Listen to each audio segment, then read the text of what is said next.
Peace and welcome to the culture here on the Black Star Network. I'm your host, Farajii. Thank you so much for tuning in and being a part of the conversation. Folks, we got a lot to talk about. First, let's talk about what's happening down in Georgia as all hands are on deck from the Democrats to get Reverend Raphael Warnock elected as he goes up against his Republican challenger, Herschel Walker. We'll talk about what the president doing and what some of the other top Democrats are doing to lend their support. We'll have that conversation. Also, speaking of politics, former President Donald Trump is looking to shred the Constitution, folks, and install him as president.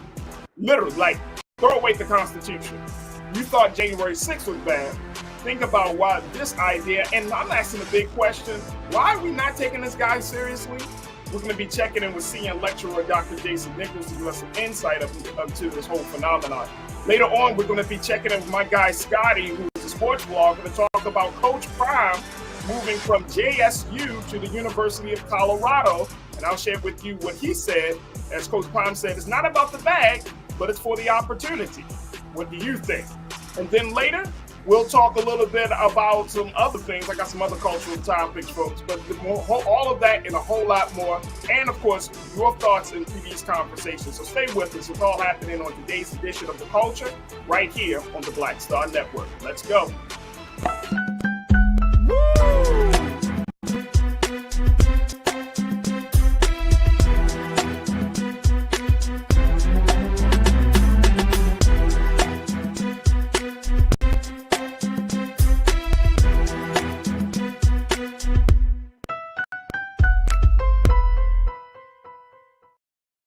Folks, welcome to the culture here on the Black Star Network. I'm your host, Farajii. Thank you. Thank you so much for tuning in and being a part of the conversation. There's so much to talk about, so let's jump right into the discussions. First and foremost, let's talk about tomorrow being election day in Georgia, December the 6th. This is the runoff for the senatorial race between Reverend Raphael Warnock on the Democrat side and Herschel Walker on the Republican side. And this is one of the hotly contested debates, contested elections that the whole country is watching. Democrats certainly need to make some inroads down in Georgia, especially after the unfortunate loss of our sister Stacey Abrams, who was running for governor down there. But more importantly, to try to keep control of the state of Georgia that has actually gone through some changes from being a red state, purple state, and in all types of colors. But more importantly, trying to keep control as they're looking to keep their numbers high in both the House and the Senate. And then, of course, with Republican challenger Herschel Walker, we talked extensively about his role, what he has put out, and more importantly, what he represents. And so a lot of folks are wondering what is going to be the outcome of this runoff election that's going to be taking place tomorrow. Now, there has already been over 1 million votes that have been casted as a result of early voting. And many powerhouses, Democratic leaders have gone down to Georgia to make sure that people understand the seriousness of the situation. Last week, former President Barack Obama made his way down to Georgia to lend his support and his star power to show that he stands with Reverend Raphael Warnock. Also last week, President Joe Biden made his support known that he wants people, to support the Reverend. And even Senator Elizabeth Warren, who is a former presidential candidate, she has said herself that she will go as far as to even do a fundraiser in her state of Massachusetts for Georgia. That's how serious it is. All right, let's talk a little bit about this and look at the implications of this. But let me just lay this out, and then we're going to bring in Dr. Jason Nichols. Let me just lay this out for where the president stands on this situation. Take a look at this, folks. This is coming from the Grio, and it was stated that days before the Georgia polls closed on Tuesday, Biden still had no plans to visit Warnock State. Instead, the president aimed on Friday to help Democrats land their 51st Senate seat from afar as he stopped by a union hall and headlined a fundraiser for the Democratic Senatorial Campaign Committee, which has spent millions of dollars to boost Warnock's campaign against Republican challenger Herschel Walker. This is what the president said. This race in Georgia, it's really critical, he told members of the International Brotherhood of Electrical Workers who were poring over voting lists. He said, this is a guy who needs our help. Now, this is also Senator Elizabeth Warren. She said that she attended the phone bank and she would told Warnock that she would do a fundraiser in her home state for him. She said, what you're going to get is the best part. Labor is going to be making calls for you in Georgia. Man, oh man. All right, let's go to, and this is the headline, folks, to boost Georgia's Warnock, Biden goes to Massachusetts. But the president has employed what they call a strategy where he's basically been providing his support from afar. And some people, the folks around the president, has even said that this type of support has been a part of success that we saw on election day last month. Let's go to Dr. Jason Nichols to give us some his insights about this as he serves as a senior lecturer. Dr. Nichols, good to see you, brother. How are you feeling this afternoon? Hey, I'm blessed. I'm blessed, brother. Thank you for having me. Oh, absolutely. No doubt. Thank you for being on. So, Doc, when we look at what's going on in this country, but more importantly in this race, I mean, it seems to me that this is a pretty clear-cut choice. But for some people down in Georgia, right, it's gotten to this point. Even though Reverend Raphael Warnock, he won by 37,000 votes in the on Tuesday night on election day back in November. He actually won that, but he did not make enough to declare him a victory just because of the rulings, right? So we're at this point. Are you optimistic that folks are going to come out to vote again? That they're going to cast their ballot? That they're going to have their voices heard in this manner? Or should we expect a slacking off of some voters and say, you know what, we did it. Whoever wins. What do you foresee happening? Well, I think special elections, you always see a dip. You know, There are people who said, all right, I did what I did. I'm not going to vote again. But I do think Warnock and his team and the people that you hear that are down there on the ground in Georgia, they are working incredibly hard to keep people out there and to get them to the polls either early. We saw, astronomical numbers over that Saturday that was contested at one point, even, and people who are going to come in on election day. And a lot of those people are going to be Republicans. So I think it's, we're going to see a turnout. It's not going to be as high as it was in November, but I think you're going to see you saw a strong ground game by Democrats, and I think Republicans are also motivated because they're trying to play defense. They recognize, just like Democrats do, that right now, even with Democrats having a majority, you still have people like Joe Manchin and Kyrsten Sinema. And this will, at the very least, cancel one of them out. And I think that's really, really important. And that takes a lot of leverage away from someone like Kyrsten Sinema, who really right now is the most powerful person in the Senate because, can stall the entire Biden agenda. So I think it's really important that they win this race. And I'm optimistic for what I've been hearing from people on the ground in Georgia that the Warnock campaign and his supporters are really strong and really motivated. So that's what I also heard, Doc. And the other thing I've heard is that there's an expectation from the Republican side, from Herschel Walker's team, saying that, yeah, he probably is going to get a significant, speaking of Warnock, saying he's probably going to get a significant amount of early voters. And some people say that they kind of have slacked off a little bit on wishing for that situation to happen and to put all of their eggs in the basket of people coming out to the polls. Is that a good strategy? Do you think that's going to work in Herschel Walker's favor? I'm with you in the idea that I can't believe anything is working in Herschel Walker's favor. It's unbelievable. And to be honest, it's a sad, sad statement about the position of our country right now, that somebody that's a domestic abuser, someone who pulls guns on women, strangles them, doesn't take care of his kids, is a deadbeat dad that, doesn't even live in the state. That's the other thing. I mean, why you just Eminem that man? I mean, it's for real. That's the Warnock strategy is right. You don't even have to ether him. He ethers himself. Just let him talk. You know what I mean? But see, hey Doc, but here's the thing, brother. As much as we on this space, in this platform, we can be like, oh my gosh, this is a joke. the fact is people really did come out to vote for him, right? And this is always the part of the election, right? And this is why I think that as much as we can make fun or laugh at it, like these people are still in the game. A Herschel Walker or Mitch McConnell, even Donald Trump, they still have the necessary support to keep them in the game, to keep them into the conversation. And that's why I'm looking at it and say, well, you know, what are we really seeing here? What's the phenomenon? What's the trend that we're really seeing here? Is this because, and I've heard, and I'm sure you've heard this too. You study, you're a lecturer at the African American Study at the University of Maryland.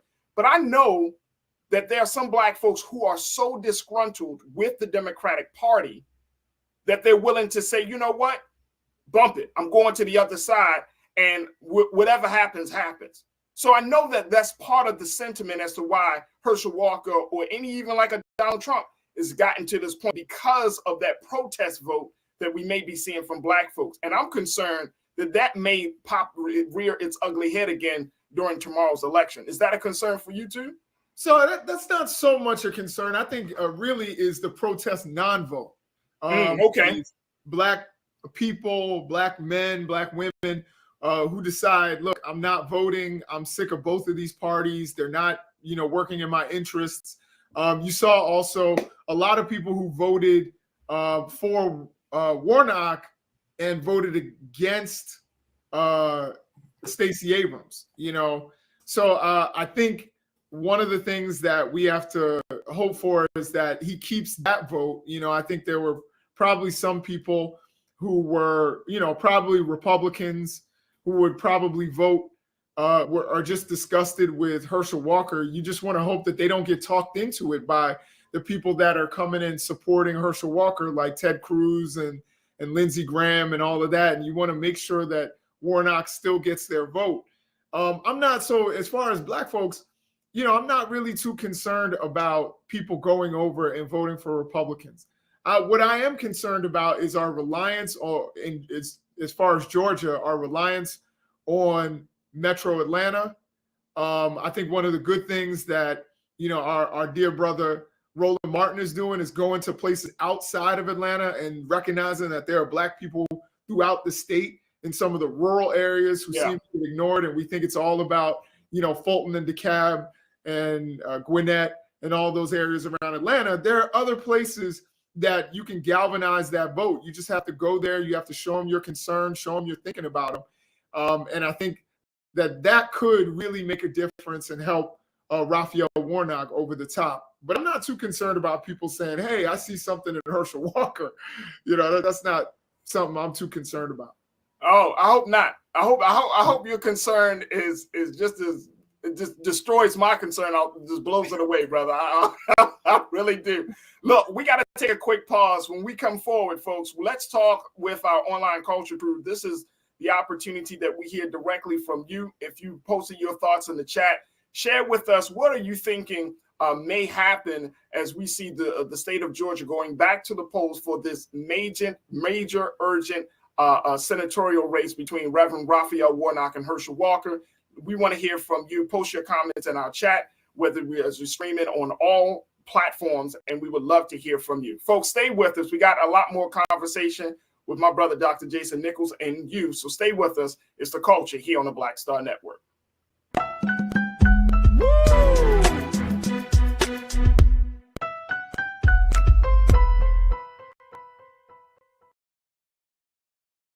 Black Star Network is here. Oh, no punch! I'm real revolutionary right now. Thank you for being the voice of Black America. All momentum we have now, we have to keep this going. The video looks phenomenal. See, there's a difference between Black Star Network and Black-owned media and something like CNN. You can't be Black-owned media and be scared. It's time to be smart. Bring your eyeballs home. You dig?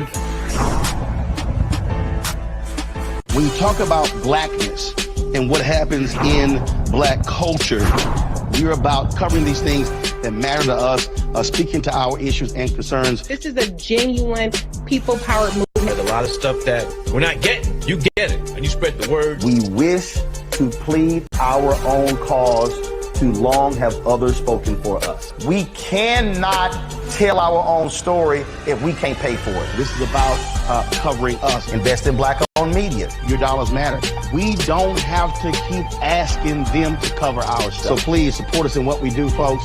We want to hit 2,000 people, $50 this month, raise $100,000. We're behind 100,000, so we want to hit that. Y'all money makes this possible.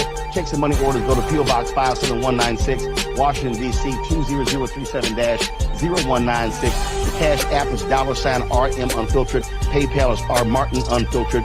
Venmo is RM Unfiltered. Zelle is Roland at RolandSMartin.com.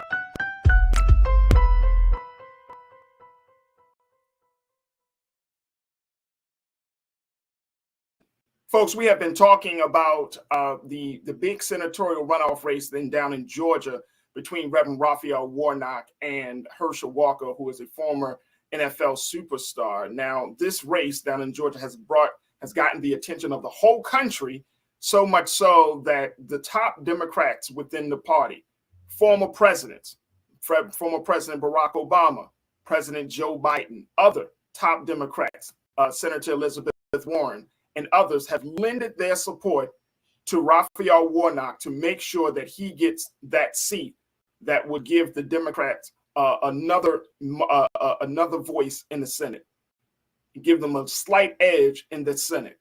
So this race is absolutely critical for both the Democrats and the Republicans. Now, we've been talking about this race with Dr. Jason Nichols, who serves as a senior lecturer of the African American Studies Department at the University of Maryland. We're happy to have my brother here to talk to us a little bit about politics and so much more. But when you look at this situation, Doc, and I want to get to some of our comments from our online culture crew, but when we look at this situation, it seems like democracy is really at stake at this point, right? That given all that we've gone through over the past 2 years, especially leading up to the national election in November, and now we're at this point, it seems like a democracy is holding on by a thread. Now, I might be just jumping out there and saying, might be gassing it up. I don't want to don't want to gaslight the situation, but is that where we are? Because I think a lot of people are really uncertain about what the next 2 years are going to look like in this country. Yeah, no, I think what you said was 100% accurate. When we look at January 6th, of course, and then we see all of these election deniers and all of the attempts to subvert and overturn elections, people only saying that they will accept an election if they win. And of course, Trump with his most recent comments, I think we're definitely, our democracy is sick right now. And I can say that it's a global phenomenon too. That's the other thing that people don't realize. This is not just something that's going on in the United States. You can look at Brazil with Bolsonaro and the fact that authoritarianism is actually something that is moving, many nations around the world, and we're just one of them. And so the idea, that we have in this American exceptionalism that these things can't happen in the United States is a faulty one. It absolutely can happen, and it's happening. And while we may say Trump has been defeated in 3 straight elections, we need to remember that all of those defeats have been relatively narrow. He still had 75 million Americans who cast a ballot for him. And there are still people, even with his most recent comments, even with the rash of allegations of criminal misconduct, he still has a large following and a large base of support. And that should concern all of us. So we need to dig our heels in on democracy. Absolutely. Oh, no doubt. No doubt at all. All right. And we're going to certainly get to those comments that the former president has made. I know some people, they get mad at me. Why you keep calling the former president? I mean, he is the former president. And I want to put this in the proper context. Absolutely. That it's a former president. Absolutely. You know what I mean? Like if we just take away the title and just say, oh, it's Donald Trump, it doesn't quite feel as significant as saying a former president is making these type of utterances. So we got to keep that part in context. All right, let me go to my online culture crew, folks that are checking in from around the country to share their thoughts on this. And I think that this is really big. And folks, post your comments as we're streaming live on various platforms. But let's start off with Sonia, little Sonia, you posted this. You said people are not so much disgusted. Some people just feel they don't need my vote and rather let someone else do it. So you're talking about some level of voter apathy, Sonia, it sounds like. And I think there is this kind of like groupthink, Doc, when it comes to, voting like, it doesn't matter. And look, if this was the national election, I'll be like, okay, that's a different conversation. But this is a statewide election, which means money, resources, and all types of policy making is going to affect the people right then and there. This is statewide. This is not like a national mandate that's going to take years to implement. This is happening right in real time. Right. And I think one of the things that we as a people need to be fired up about voting, because I do hear a lot of people, even some young people that I work with, that'll say, well, elections, that voting, it doesn't really matter, and they're a little apathetic. And one of the things that I would remind them, I don't even have to talk about the sacrifices that our ancestors made in order for us to get that right to vote. What I would also remind them of is if voting was not important, there wouldn't be so many obstacles put in the way of Black people voting. They do that for a reason, because they realize there is power in voting. There is power in holding politicians accountable for what they do and what they say and what they don't do. Right. What you have to be is an educated voter. How much does it matter to you? It's you can sit there and elect the same person over and over again and realize that you haven't gotten results. You can sit there. What is it that a lot of these, these wild, pigmentally challenged parents around the country are doing? They are looking at who's running for school board. Stuff that a lot of us don't even pay attention to. They're going and they're putting their own candidates in, and they're actually putting money in those elections. We have to be vigilant voters. We can't just come around when it gets hyped and everything. There was I was telling some Republicans that I talked to, they were all excited about, we're gonna get the Hispanic vote, the Latino vote. We're gonna win that now. Look at this woman named Mayra Flores who won a special election. And I was like, she won that special election with 7% of the vote. It's because Democrats fell asleep. And then when we woke back up, she ended up losing the general election about 6 months later. Yeah. So it's really important for us to be vigilant and educated voters. And that's when you get the returns that you want. I can tell you in my own county here in Maryland, there was a situation where we had a sheriff for a long time who, kept getting elected in a very liberal district. I live in Elijah Cummings' old district. Now it's, had Kwesi Mfume and all of that. And let me tell you, this guy turned out was making racist comments all the time, but he kept getting reelected because people weren't paying attention to sheriffs. Wow. So that's an elected position. And we got to understand, if we want to, we're coming out of this Black Lives Matter generation.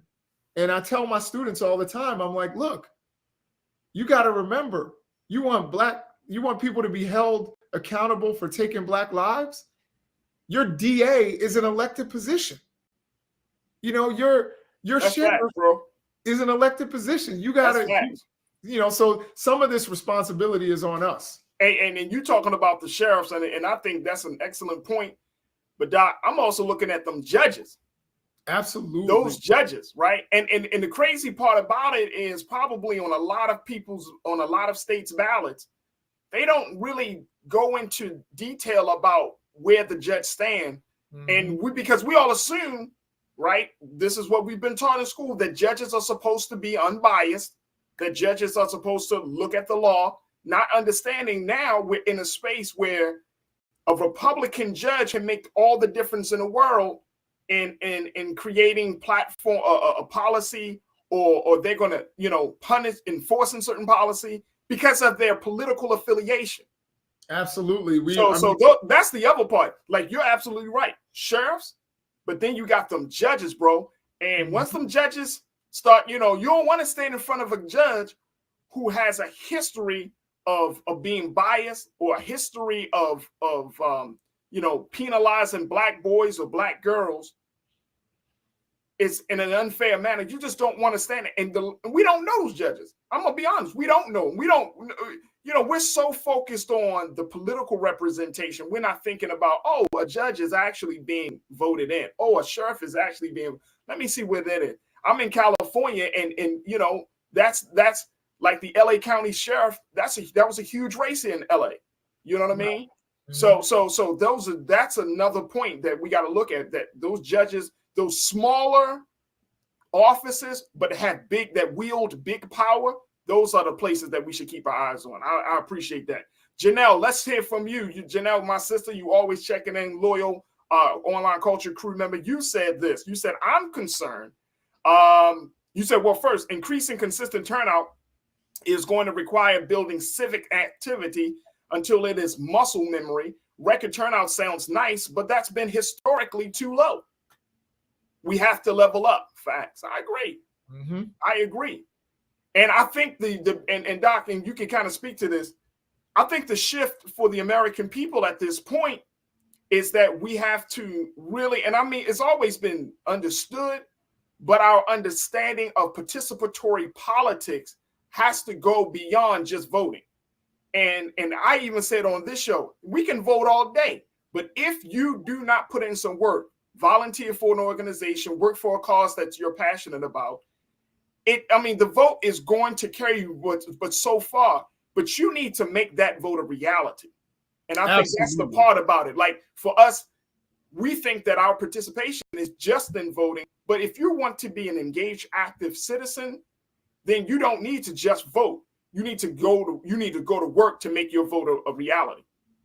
Absolutely. You know, and I don't want to go on too much of a tangent, but one of the things when we were talking about, you know, when the whole national dialogue was about, you know, critical race theory, which wasn't critical race theory in schools, one of the things that I posited that, you know, some people got upset with me, but I was like, you know, when SNCC made freedom schools and we're teaching kids about Black history, you know, when did we become so dependent upon the state to teach our children true information and true history? Right. Why isn't that happening in our institutions? There's a church on every corner in a lot of cities. Why aren't we doing that? Why aren't we teaching our kids in that way? And a friend of mine who is, you know, he's a business owner in Baltimore. He's a Jewish brother. And one of the things that he and I were talking about is trying to set up some sort of, you know, Saturday school for children in Baltimore, because,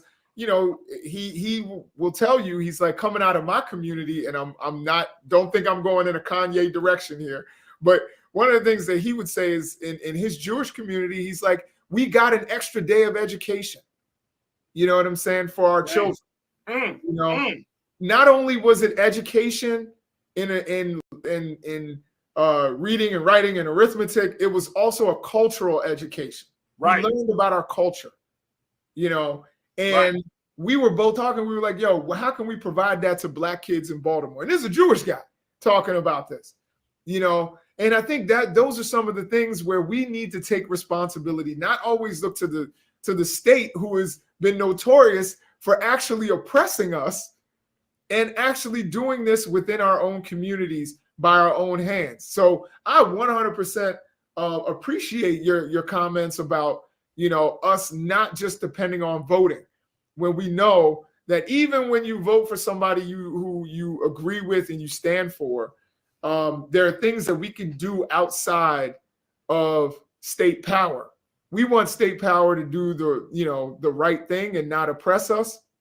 But sometimes nation building and community building is going to be up to the members of that community. And you know, that's going to be up to us, you know, Black folks.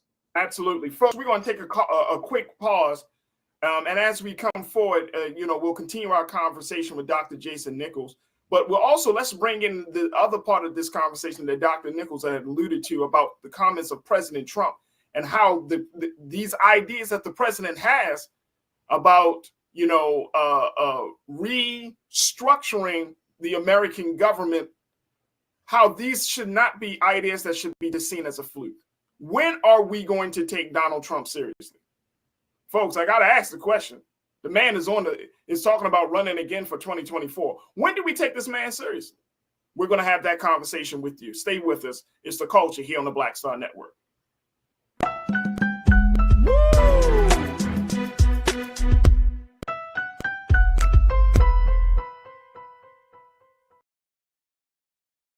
Hatred on the streets, a horrific scene, a white nationalist rally that descended into deadly violence. White people are losing their damn minds. As an angry pro-Trump mob storms the U.S. Capitol, We're about to see the rise of what I call white minority resistance.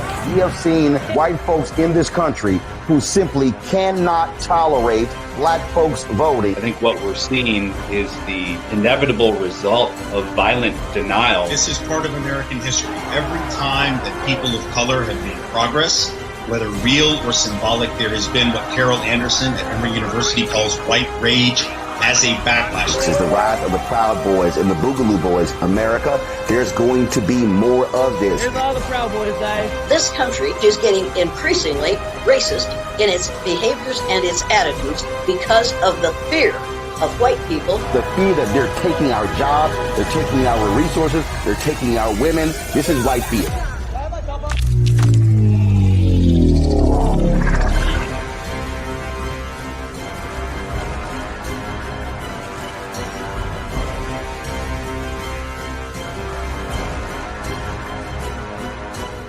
Black Star Network is here. Oh, no punch! I'm real revolutionary right now. Thank you for being the voice of Black America. All momentum we have now, we have to keep this going. The video looks phenomenal. See, there's a difference between Black Star Network and black-owned media and something like CNN. You can't be black-owned media and be scared. It's time to be smart. Bring your eyeballs home. You dig?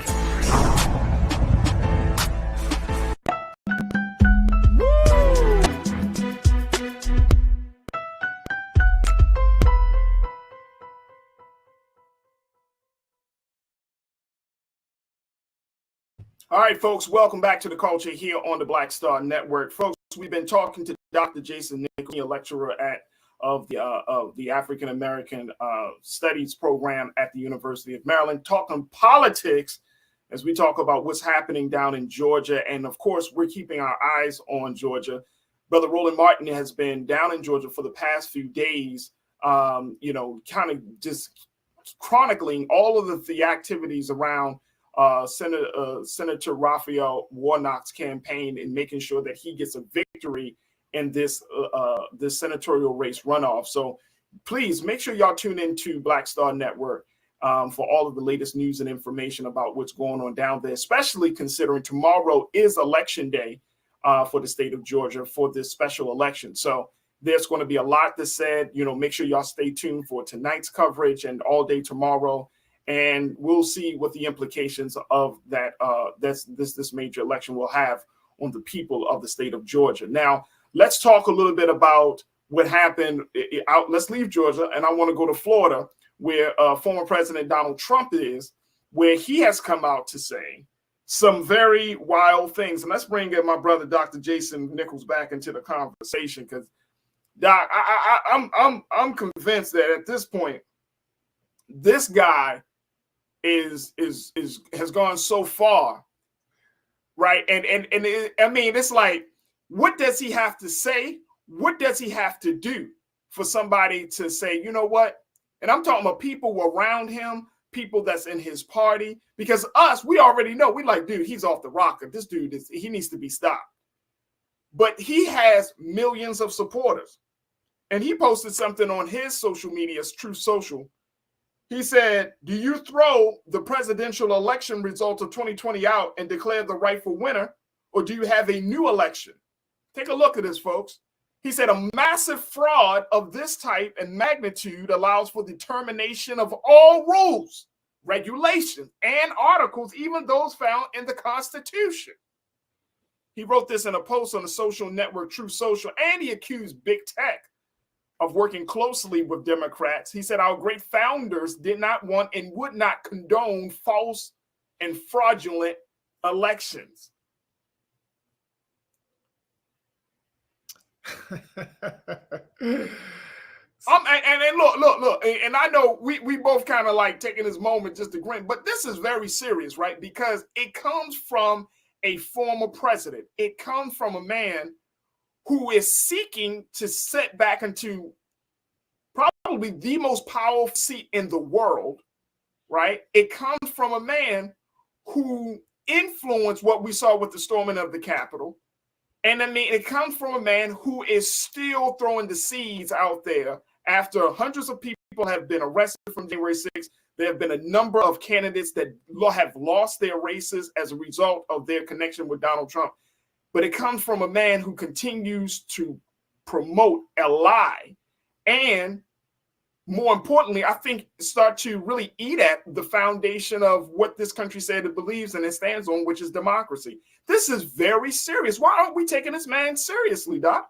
I think, I think our side is. I think the other side is actually, starting to agree with authoritarianism. And again, like I said, this happens in a lot of different countries. It's happened throughout history. We've seen how the rise of fascism works. There's always the threat of violence and kind of in the background. And I think that we actually have to start looking at where we are as a nation and looking at other examples of how fascism rises. And, first. And can I interrupt you on that one? Yeah, sure. That may be why, Dr. Nichols, that may be why we're not taking it serious. And I always have my other brother Michael in Hotep. He comes on to the show and he says that the big thing that we need to know is about politics, is about law. The thing is, and history, politics, law, and history. He always emphasizes that. And I think that is part of the reason why we're not seeing Donald Trump in the proper light, the proper context, because we don't know about the rise of fascism. We don't know about authoritarianism. We don't know about the idea of a king and being a part of a monarch. We don't know that history, so we don't know what the origins of those form of government looks like. Right, and it's interesting when you look at that. This is one of the things I think in education we need to do a better job with, is teaching kids about how authoritarianism rises and why democracy is necessary. This is one of the things that I think isn't taught. There are people out there like, well, yeah, it would be more efficient to have one guy running things, and that never works. It literally never works, or it works for a while a very small group of people are really successful and a bunch of other people suffer, the majority. So we really need to do a better job. And Trump told us who he was when he was in office. He was the one who was cozying up to Vladimir Putin and cozying up to MBS and cozying up to Kim Jong-un. Like, he basically wanted to be those guys. He was the one basically fist bumping Bolsonaro in Brazil. He likes that kind of authoritarian, stronghold where he makes all the decisions and it's all based on his gut feeling. And I think it's one thing that's important to point out that's so inaccurate is about, big tech and them colluding with Democrats. First of all, that's untrue. One of the things that came out of Matt Taibbi's work when he was, exposing all this stuff that was supposed to be this bombshell that actually wasn't, there was nothing new that came out of that Twitter expose. What did come out is that both parties had contact with executives at Twitter. Yep. So it wasn't just Democrats, Republicans were doing it too, including the Trump White House. So he's conveniently leaving that out to his followers who are sitting there and getting all hype. Oh yeah, they're doing us wrong. And part of what always drives authoritarianism and always drives fascism to turn towards fascism is the victim mentality. You're being done wrong. You know what I mean? They're coming after you. This is something Donald Trump always says. They're coming after me, which means they're coming after you. Right. And so this is classic, the classic way that authoritarianism rises. If you look at Nazi Germany, what did Hitler say? Hitler was clear, there is an enemy out there that's treating us wrong and is treating you, the true Germans, wrong. It's the Jews. You know what I mean? And we know how that turned out. Didn't turn out well for anybody, particularly the Jewish people. So we see the same thing. Mussolini, who basically was the father of fascism. Same thing he did in Italy. And then you start to talking about nationalism. And this is right now when people are talking about I'm a nationalist. And nationalism is very different than things like patriotism. Those are two very different things. You start getting all flag wavy and all that, and you can't criticize the state, and you start making certain individuals synonymous with the state itself. Those are really dangerous things, and we see that in Trumpism and in the whole MAGA movement. And I think some people are starting to move away from that movement. I talked to some people who were down there in Georgia who were wearing MAGA hats and at those Herschel Walker rallies, and a lot of them were like, maybe we should move away from Trump. So I think that his hold on the party is weakening, but it's still there. Those folks can redeem themselves later. No, agreed. 100%. You know what I'm saying? Like at this point, it's like don't try to jump off of this bandwagon now. You know what I mean? But I think you're absolutely right. I think that there are some very, very big questions that need to be asked to the American people. And that is, do you want this? Do you want what Donald Trump is offering? Do you want what the vision that he has, right? And I think people are slowly moving away. But then once an idea is put out there, mixed with emotion, mixed with misinformation, right? Then it starts to take on a life of its own. Even though Donald Trump might be a fading figure of power in the Republican Party, Ron DeSantis is getting the juice, right? It's like that movie Juice. It's like, now you got the juice now. You know what I mean? So it's like now it's not even necessarily about the person as much it is about the idea that the person puts out. And that's the part, white supremacy continues to be a problem, not just for Black people, but for white people, because it was an idea that has been embraced by so many people, Black, white, Asian, Latinos. Like we have all kind of quote unquote bought into this idea.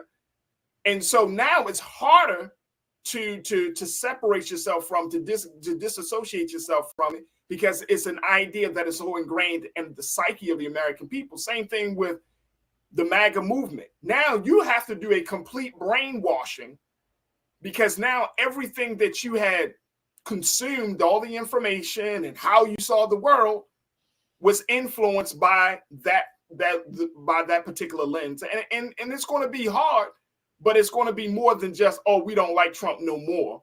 It's going to have to be something else more substantive, that we need to see from his former supporters. Look, we got to take another quick pause. When we come forward, more conversation with Dr. Jason Nichols, and I'm going to get some thoughts on you. Why aren't we taking President Trump seriously, folks, when he's putting out this idea? He is literally talking about terminating all rules and regulations. You know what that sounds like to me? Chaos and confusion. What does it sound like to you? Join us in the conversation right now and stay with us. It's The Culture here on the Black Star Network.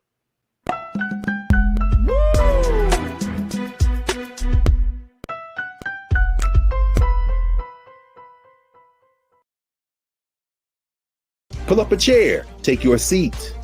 The Black Tape with me, Dr. Greg Carr, here on the Black Star Network. Every week, we'll take a deeper dive into the world we're living in. Join the conversation only on the Black Star Network.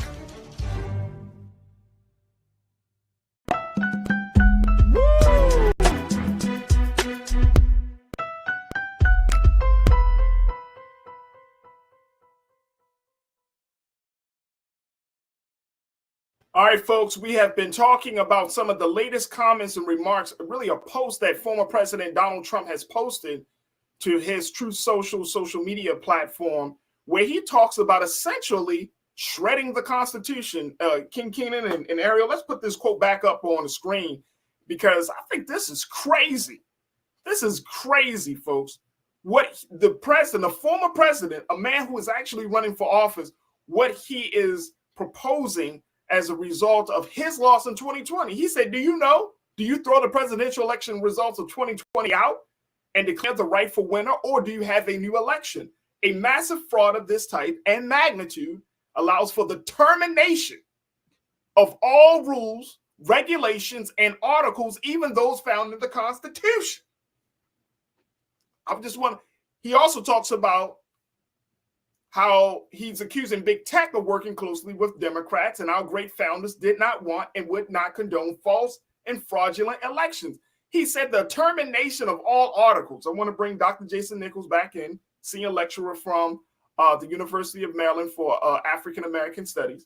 The termination of all articles, rules, regulations. The man is calling for chaos as a result of him losing an election. I want to go to a couple of our comments from our online culture crew, because folks have been checking in. Conscious Thoughts, you said something, and I get it, but I got a rebuttal, and Dr. Jason Nichols, I want to get your take on this, but Conscious Thought, who is a loyal watcher, he said, we're trying to make each other aware of him. Between Kanye and Herschel, far too many of us are shifting. I hear no one talking about Donald Trump or black platforms. We give him leverage. We give him leverage. I don't think that's the case. Yeah. I don't think that's the case. I don't think we give him leverage. I think that for black media in particular, Conscious Thought, we have to know what are the potential threats on the horizon to our well-being. And Donald Trump is a threat. And I'm not saying that in a political way, like, oh my gosh. I'm saying his thinking, his mentality, right? His view of the world is a threat to what we say we want to achieve. Like, there's no way in the world that you can, and then Dr. Nichols, correct me if I'm wrong on this, but there's no way in the world we can have conversations about politics and moving forward without addressing the big elephant in the room. The fact that you got a man like this that's wanting to be on the ballot, who's still espousing some of these ideas. Like, how can you have a conversation about one thing and not include the other? Yeah, I mean, I think I understand what is a Conscious Thought is saying, in that, and I think I was kind of guilty in 2016 because I was writing about Trump all the time, and in all these publications, but I was like, he's not going to win. He's not going to win. And in many ways, we did boost his name up. But now he's a former president. So there's really no way to ignore it. I think we have to take it seriously. And particularly after January 6th, we can't let that whole ordeal fade into the background. No, bro. Needs to see that over and over and over again. That's unprecedented in American history. Right. And it's something that we cannot forget or let. And if we did, I think it actually would help him in many ways to get back to where he wants to be. I think we need to remind the American people over and over and over again that this man is an existential threat to democracy and to our way of life. So I think it's really important for us now. I would have agreed in hindsight in 2016. We boosted his campaign 100% because we just couldn't stay away. We couldn't stop talking about him. And he made a lot of people in media a lot of money. But I think now we would be remiss to actually ignore the threat that he really is. Okay, so one of my culture crew members, Conscious Thought, was responding to Lana Latham, who had put that idea out. So I want to make that clear, because she was like, Farajii, he was responding to me, but they always have these, I'm telling you, my online culture crew team, oh my gosh, they have these very, very deep conversations while we're talking, they're talking, responding to us, responding to each other. So it's a very vivid and a lively interactions going on online in our chat rooms, especially on the YouTube side. But the idea, and I'm glad that you clarified that for me, Lana, and I thank you. And Conscious Thought, I apologize. So, but when we're looking at this still as idea, I still want to put it out there because I think it's a great point that we don't give him leverage, but I think that it is the responsibility of Black folks and Black media in particular to be the consciousness. Now, are we the consciousness of America? I mean, that's up to you, but we do have to talk about some things, right? You know, if you go to therapy, I'm gonna put this in this sense, Doc, and you tell me if I'm way off. If you go to therapy, and I've heard one particular therapist talking about it, she said, this is from Dr. Sue Johnson. She talks about relationship, but she said avoidance is the worst thing that you can do to address a problem. Absolutely. Avoidance, right? If you have a problem in your relationship, you don't act as if the problem don't exist. We have a problem. Black America has, Black people in this country, we have a problem in our relationship to the rest of America, to the United States government. We have a very real, we got problems with an S. We can't avoid having these conversations because one, these problems will start to fester to a point where it becomes a cancer. It will undermine what we're trying to build within that relationship or trying to get from that relationship what we need to get. So I've heard so many people, even in the 2020 cycle and even 2016, oh man, Donald Trump, don't worry about him, don't worry about him.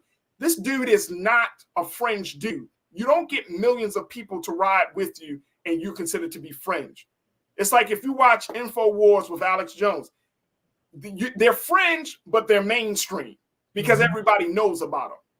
So, you know, when you have people or platforms that are out there, you just got to keep your eyes on the ball of these many different situations that are happening and not just focus on one thing. We can't act like we can't have a conversation about Georgia, Raphael Warnock, and then not understand where Herschel Walker is with his relationship with people in Georgia. You know what I'm saying? Like the avoidance thing just doesn't work for us.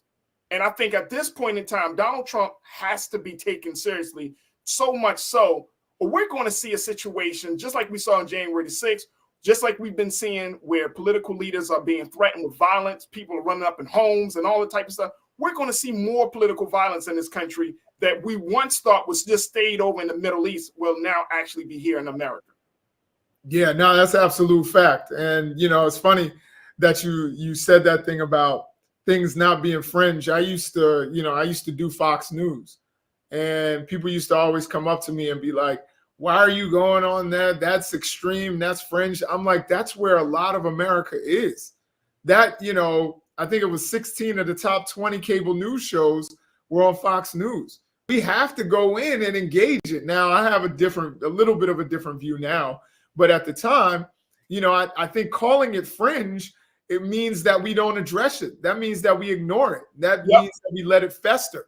And I can tell you, with any like cancer, you know, any illness that you have, the worst thing you can do is ignore it.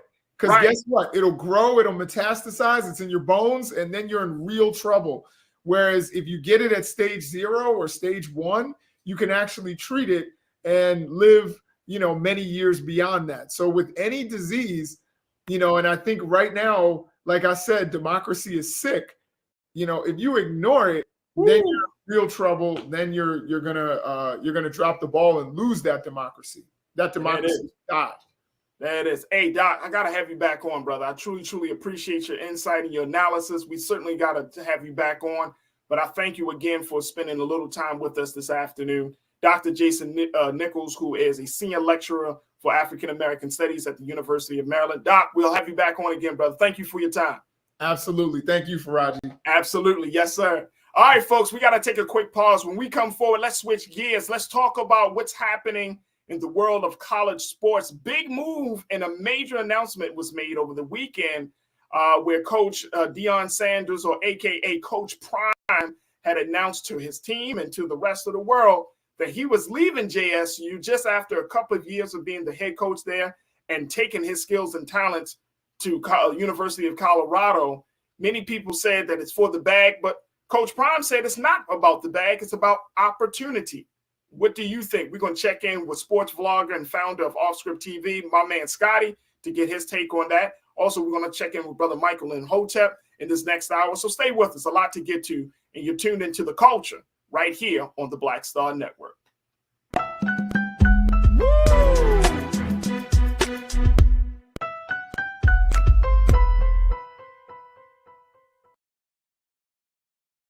Don't you think it's time to get wealthy? I'm Deborah Owens, America's Wealth Coach, and my new show on the Black Star Network focuses on the things your financial advisor or bank isn't telling you. So watch Get Wealthy on the Black Star Network.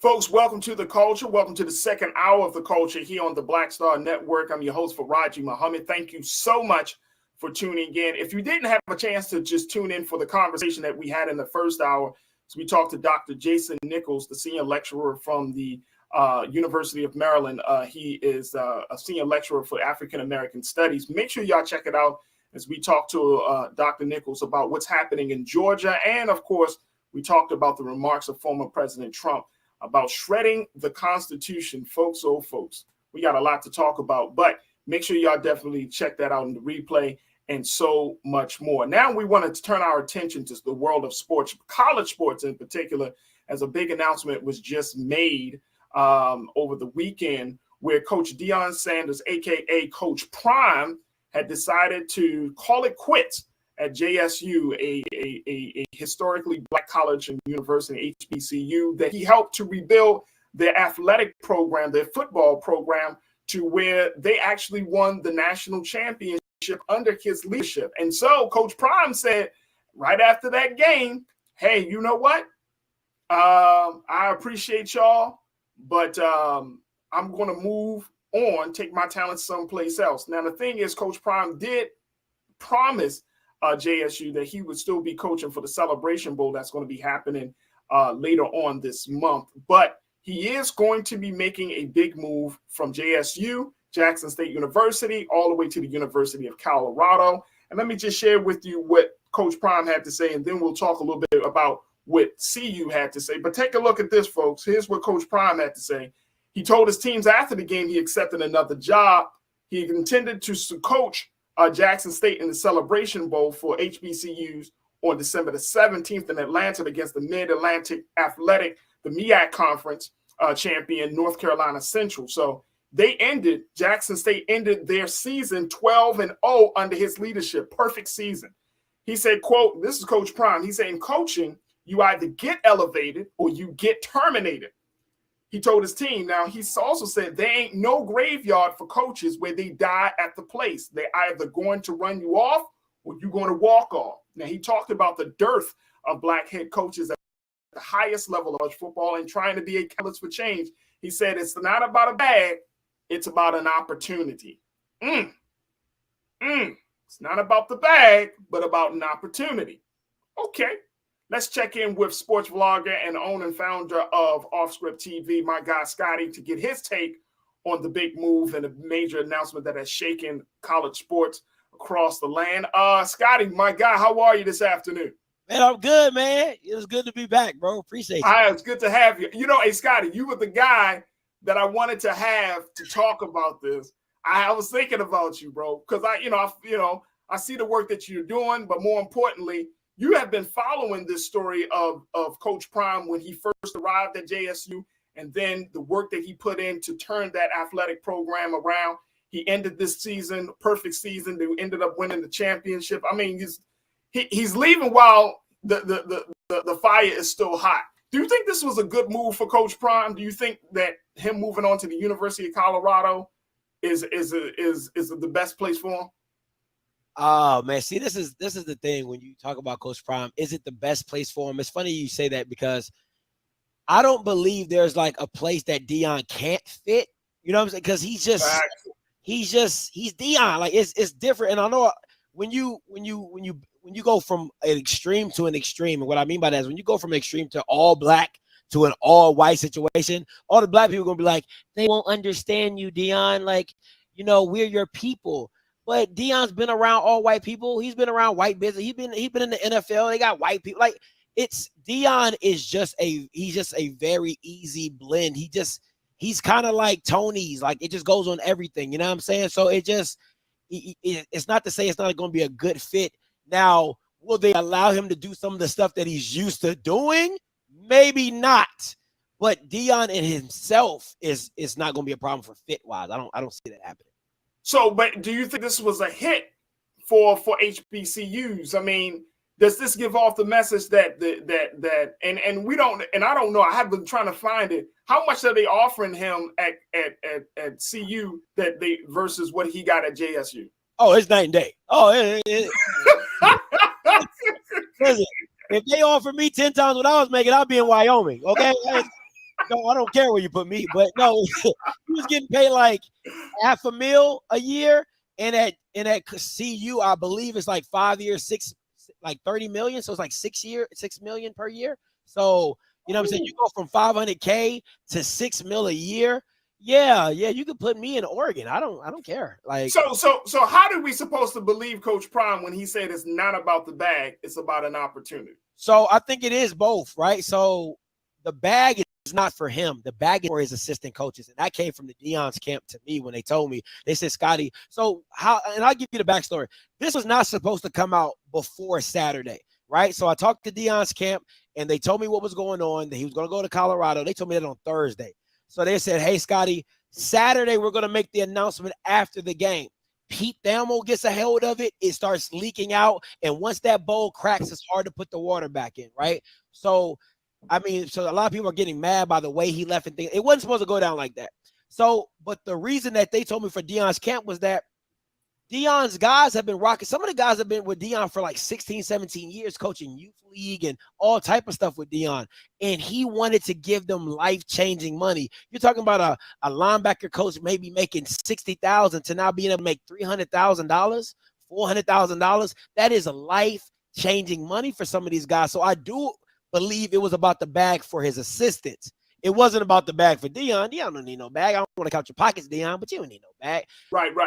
But I do think he does want to change the game in the aspect of black head coaches. I mean, David Shaw just stepped down at Stanford. You have the guy at Penn State. He a little mulatto-ish, so you don't really consider him, like, you know what I'm saying? So it's just, you got Mel Tucker at Michigan State, but there's not a lot of black guys, especially with the swagger that Deion has. Yeah. In Power 5 football, and Deion's a catalyst of change. So I cannot say that I can't believe it. Is he a catalyst of change for black head coaches in college football, or you just want to say more black head coaches in both college and Major League Football? I just think in this aspect, just college football. Just college football. I don't think Deion has aspirations to go to NFL. If from what he said previously on different, he did it on Earn Your Leisure. I think that he didn't want to do NFL. He couldn't do it. So I just think college. So this is so interesting, bro, because I mean he's making this type of money.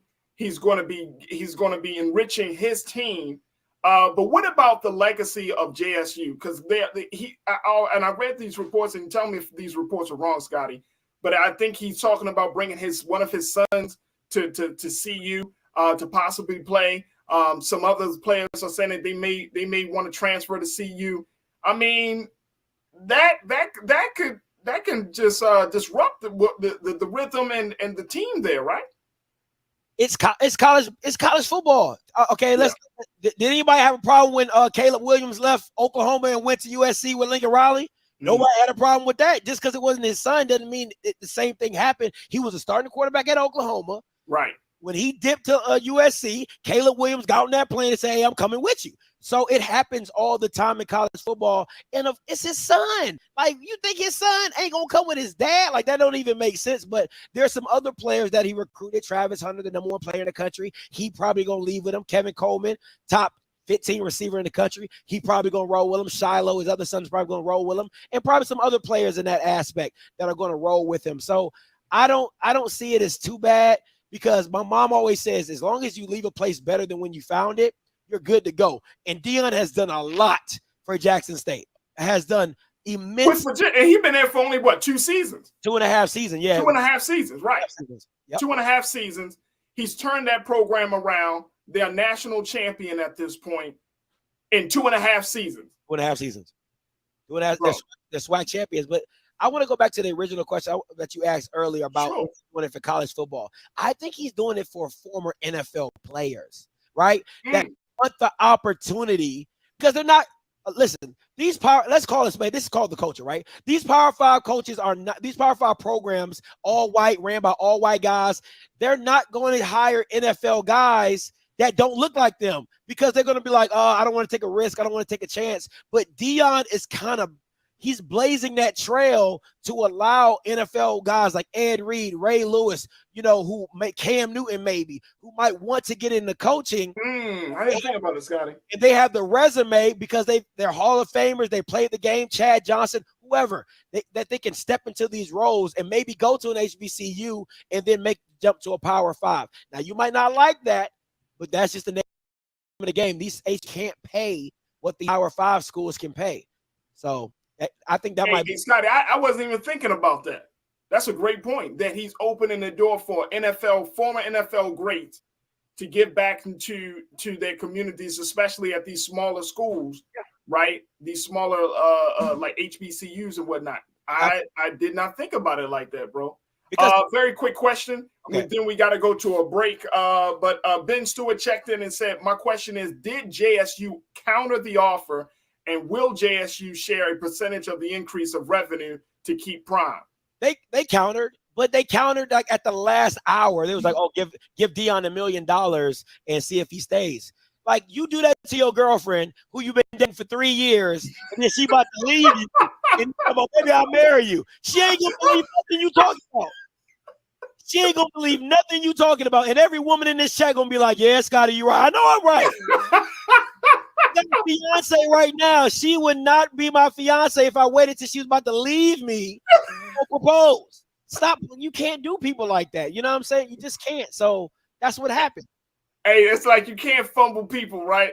And you can't fumble good opportunities. I get it. Ben, I hope it answered your question. Look, we got to take a quick pause. When we come forward, we're going to continue the conversation with Scotty. Also, I'm going to pick Scotty's brain about the NFL announcing that they're going to add a triple header this Saturday for Week 15 of the season.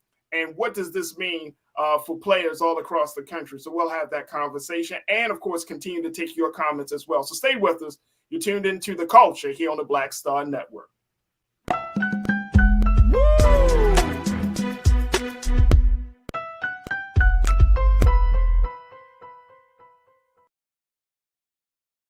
Hi, I'm Dr. Jackie Hood Martin, and I have a question for you. Ever feel as if your life is teetering and the weight and pressure of the world is consistently on your shoulders? Well, let me tell you, living a balanced life isn't easy. Join me each Tuesday on Black Star Network for A Balanced Life with Dr. Jackie. We'll laugh together, cry together, pull ourselves together, and cheer each other on. So join me for new shows each Tuesday on Black Star Network, A Balanced Life with Dr. Jackie.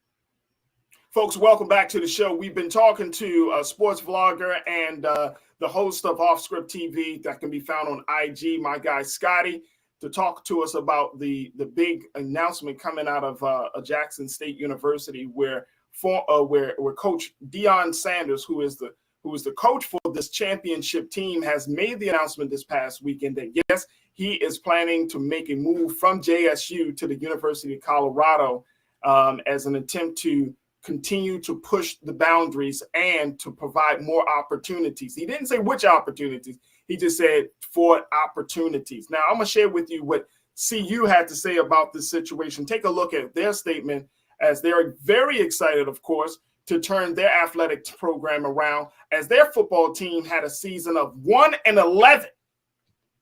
Let me bring my guy Scotty into this. Scotty, 1-11. Hey, they suck. I you know what I'm saying, bro? They suck. Let me throw this up there, and Keenan, let's put this quote on there. This statement coming from CU. Again, they are super excited they were able to secure Coach Prime. They said there were a number of highly qualified and impressive candidates. I'm sure they were. Okay.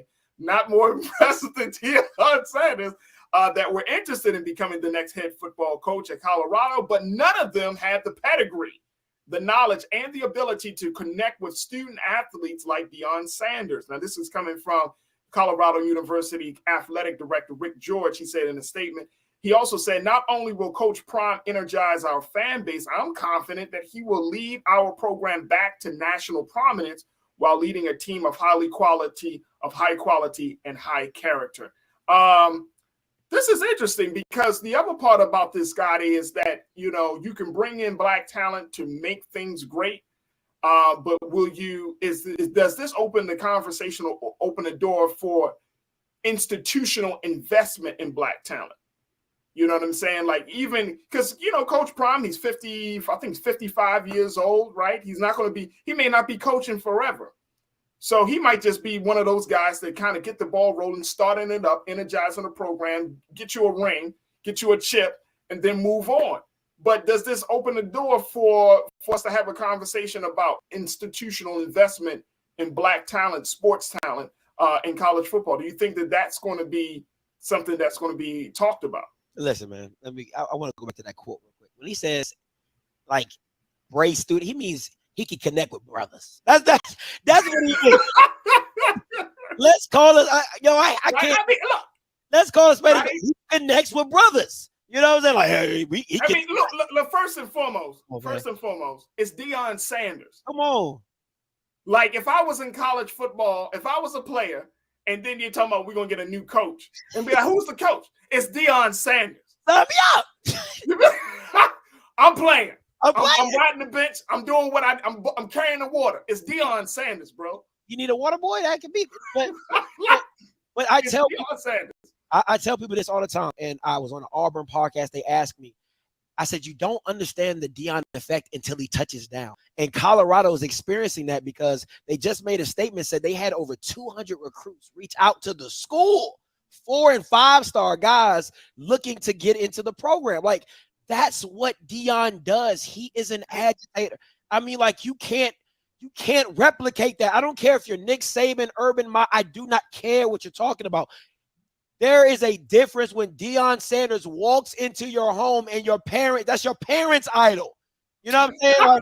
Like, he's your father's favorite football player. What you gonna do with that? Nick Saban is a white man who's at a white school who wins championships. It's different when he walks into your living room. You're like, dang, like, bro, I remember when you was in Atlanta doing, like, come on, it's not the same. That's what he does. That's who he is. And that's why Colorado is going to have an influx of talent. That's why Deion can say, I brought baggage, and it's Louis, because he knows who he is. Yeah, absolutely. I want to get a different voice in on this as well. My brother Michael in Hotep, who is the host of the African History Network. He's doing some phenomenal work as a researcher and a professor. And I want to bring him in on this because I feel like, Brother Michael, and I thank you again for your time, big bro. I feel like that because it is a Black man coming into a white space with the expectation of doing great things. Right. Race element to this. Am I often thinking that, Brother Michael? I wouldn't necessarily say you're often thinking that. I think a lot of people. I think a lot of people who are jumping on Deion, and those that may call him a sellout or something like that. I mean, this is an opportunity this is another challenge for him. But also, I watched the press conference that he had this weekend, and he talked about it's another opportunity to mentor young men. He said 70% of that team is African American, and he is looking at mentoring young men as well. He may, after Colorado, he may go to another school. It's not that usually a lot of these coaches don't just stay at one school for the rest of their coaching career. So, and a lot of the people, you know, now I think he's going to get about $5 million a year. He's making somewhere making around, 6, brother Michael. Isn't okay, about about 6, Scotty? Yeah, 6, about, said, right? That's what they say, about $6 million. Yep. About $6 million a year. Yeah. Okay. And that's an opportunity for him, but also, as Scotty said, this is an opportunity for his coaches as well. From what I'm reading, his son is going to go and play, also be the quarterback. So, you know, a lot of people who are criticizing him would do the same thing for a lot less money. Okay. A lot of people who are criticizing him would do the same thing for a lot less money. I don't understand what the problem is. Listen, Doc, I be yelling that on my channel. I'm like, listen, some of you Bammers will be at, if you getting paid 50 and somebody offers you 75,000, you would be on the first thing smoking to an all white company. Oh, they didn't appreciate me anyway. Like, stop. I mean, a lot of people do that for extra $2 an hour. So I don't want to understand what the problem is. I think part of it may have been, you know, with Deion, with Primetime being there, he's brought Jackson State University like to the forefront.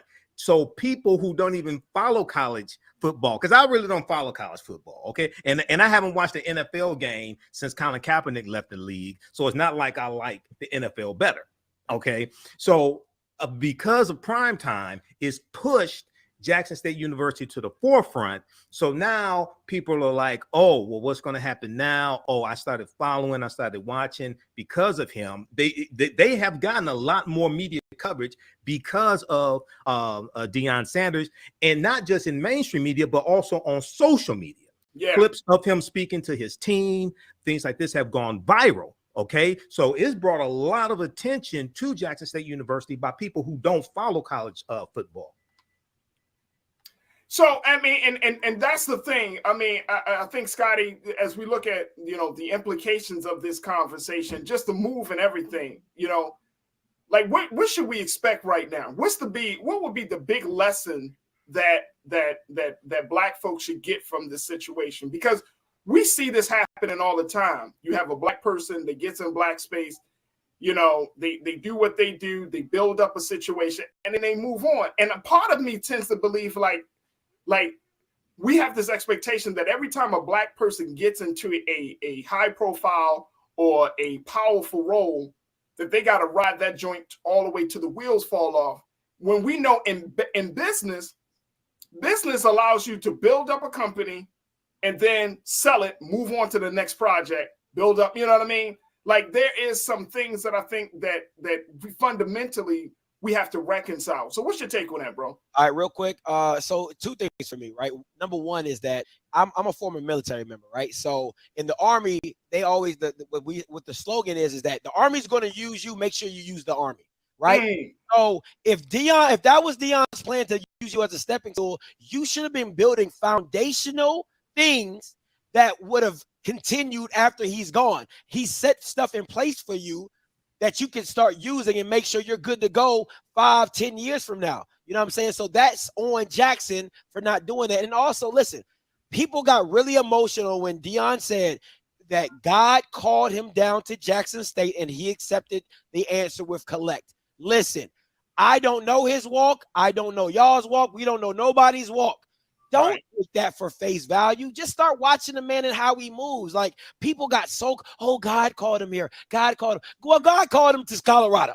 So, you know what I'm saying? So it's God. Now you're making God being the bad guy. Like, God don't care about Jackson State.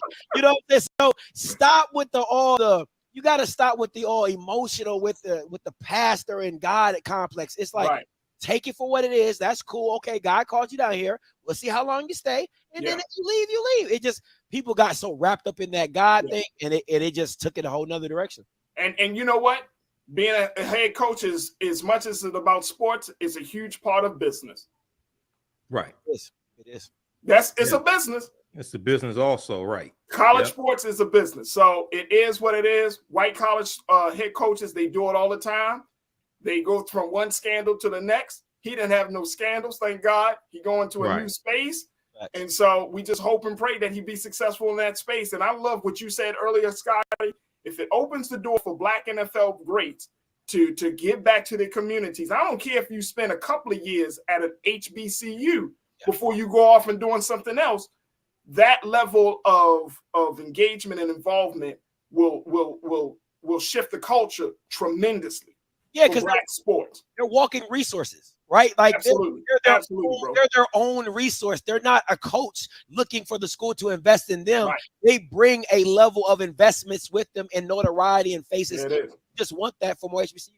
There it is. My guy, Scotty, good to talk to you, brother. Check him out on Offscript TV. You can follow him on IG and all your social media platforms. He's been keeping up on this story. And Scotty, we certainly bring you back as more developments emerge about this story and the next movement of Coach Prime. But thank you for being so good for the culture today, Scotty. We truly appreciate you, bro. Appreciate you, man. As always, y'all can catch me on YouTube as well. Absolutely. There you go. There you go. All right, folks, we got to take another quick pause. When we come forward, let's have a conversation about hip hop. And I'm posing a question. This is based off of a TikTok post that was made last month, but I feel like it still needs to be have a conversation. Should non-Black hip hop fans speak up when tragedy strikes Black artists in the hip hop world? We want to have a conversation with Brother Michael and Hotep and you about this issue. So stay with us. It's The Culture here on the Black Star Network.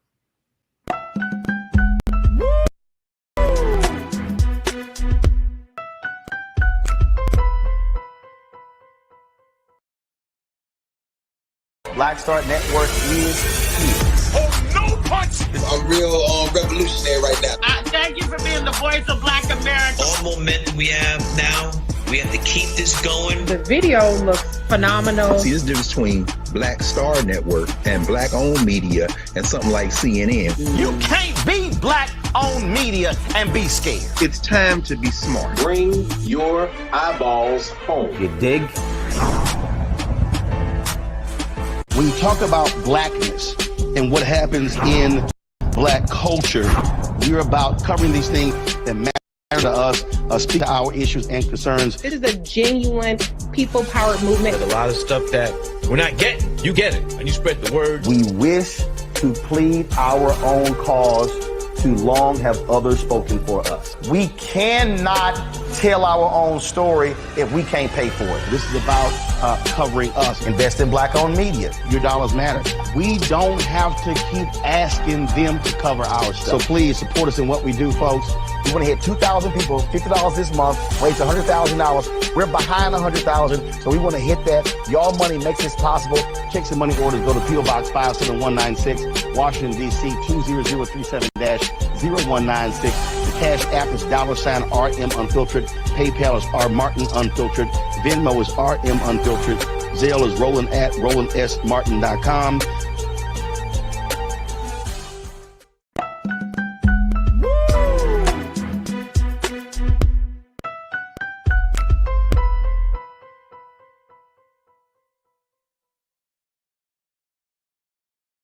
All right, folks, welcome back to The Culture here on the Black Star Network. Wanted to have a conversation as we shift from sport.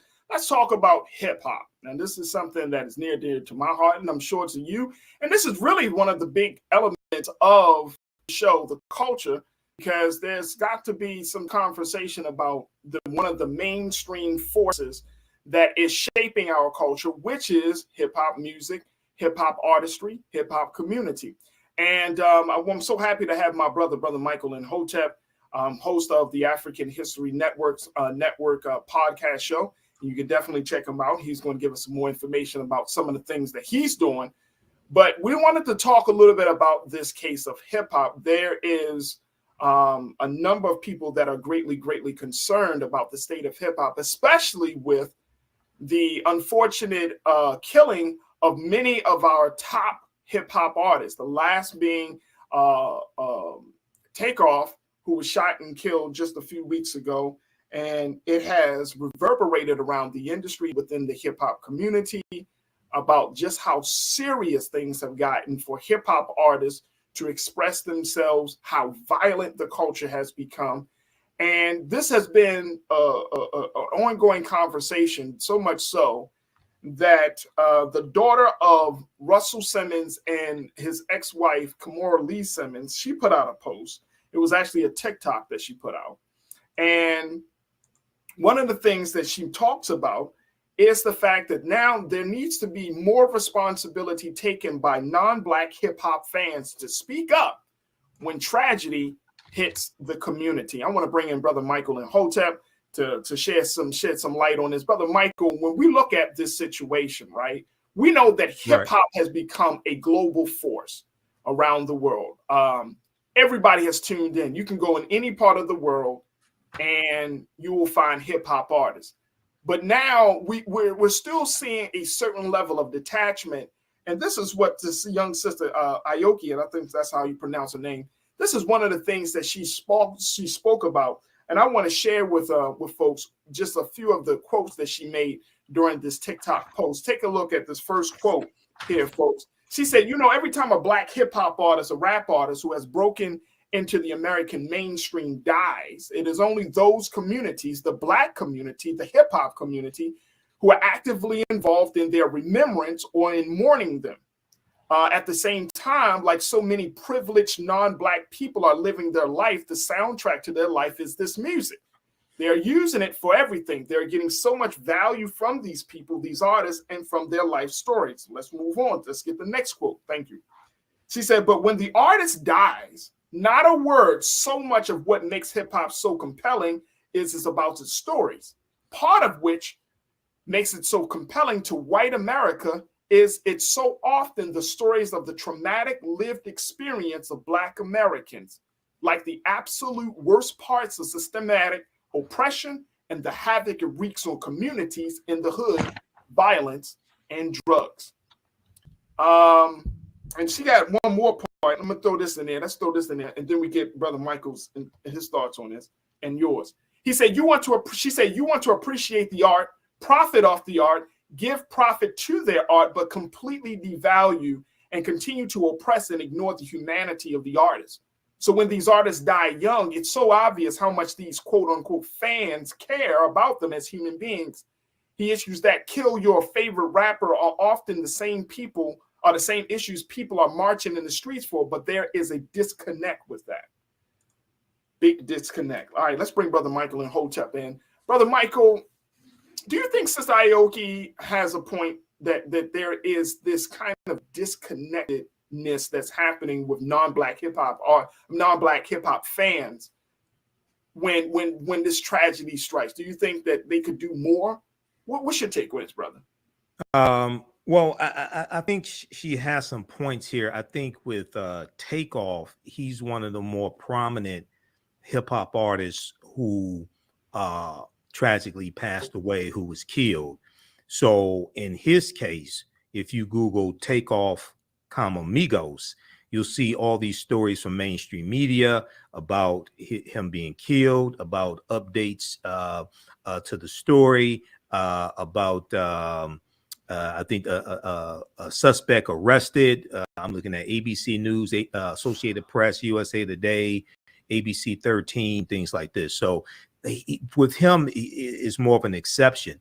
With a lot of the other hip hop stars or hip hop artists, I would say they get much lesser coverage in mainstream media, number one. But there is a lot more, I think, that African American hip hop fans could do by posting on social media, but also getting involved in causes that benefit the African American community as well. Because what happens is a lot of times they like the music, they like the art, but they don't address the struggle that brought that artist to the point to produce the music and produce the art that they consume. Okay. Right. So you know, we become entertainment for white people. White people's fantasies of going to the inner city and different things like this. You know, I give you an example. After George Floyd was killed, and there were protests across the country, and white people out protesting. Now, some of them meant well. Some of the white people meant well. But I was driving around Detroit, downtown Detroit, and then I was out in some of the suburbs, and I'm seeing white people hold rallies in the name of George Floyd, and they have signs saying F the police and things like this. And you know, now to be honest with you, these protests in downtown Detroit, things like this, to be honest with you, I didn't go to any of them. And the reason why is not anything against George Floyd. I mean, this may sound crazy, but look, I don't know. And you know, this is during COVID, so a lot of people wearing masks, right? I don't know too many stories about white people wearing masks that ended up too good for black people. So I ain't go up in there. And that's because I don't know who's organizing it. And I don't know what can jump off, because I'm looking at people, you know, saying, and then we had a lot of African-American activists here saying, wait a second, we ain't trying to go that way. We had incidences where you had some white people, they wanted to throw a brick through one of the retail stores, the Nike store downtown, things like this. And black people saying, wait a second, you distract them from what we're actually fighting for. We ain't trying to do all that because we have to live here. Right. I've heard that. You see what I'm saying? Yep. So they can learn more about the struggle, the conditions that actually brought that artist to create the art that they did, and get involved that way, as opposed to some of the superfluous things that they're trying to do. I think that's a great point. I want to play what Siti Aoki said. It was a pretty, you know, long post. We just, you know, shared just a few excerpts from it. But we're going to play for you a little bit of what Aoki Lee said about this issue with non-Black hip hop artists. Take a look, folks. You know, every time a Black hip hop artist, rap artist who is broken into the American mainstream dies, it is only those communities, the Black community, the hip hop community, who are actively involved in their remembrance or in mourning them. At the same time, like, so many privileged non-Black people are like living their lives. Like, the soundtrack to their lives is this music. They are using it for everything. They are constantly headphones in their ears, parties, lives, moments, gym, motivation. It's the soundtrack to their life. They are getting so much value from these people, these artists, and from their life stories. And yet, when the artist dies, not a word. So much of what makes hip hop so compelling is that it's about stories.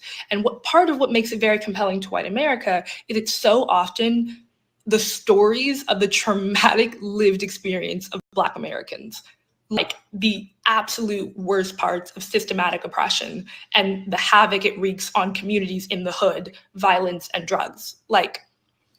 But it's fine to relate to that and, you know, live vicariously through that as when it's all fun and games. But like, these are ongoing relevant issues that frequently kill these artists. And when that happens, it's, like the hip hop community, I mean, that's like the hip hop community is violent.